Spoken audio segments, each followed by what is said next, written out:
Yalah, nampak sesuai untuk keluarga lah. Sebab kalau tengok pun macam anak saya ada main ni kan. So sesuai untuk kanak-kanak juga.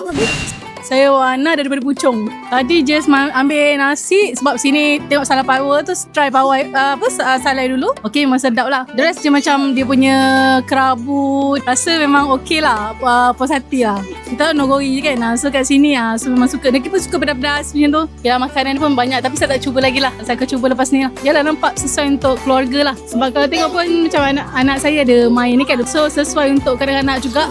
Okay lah, dan dia spacious sama-sama yang luas kan. Kalau nak rasa Salai sebab dia memang famous Salai, boleh try dekat sini. Second time suasana dia sesuai untuk family. Dia punya facilities pun okey, surau dia senang. Tadi I dah semayang semua, memang mudah lah. Okey, kalau siapa kat luar sana yang belum try lagi Salai Power dekat Salai Power Restaurant ni dekat Jalan Kebun okay, korang boleh datang sini.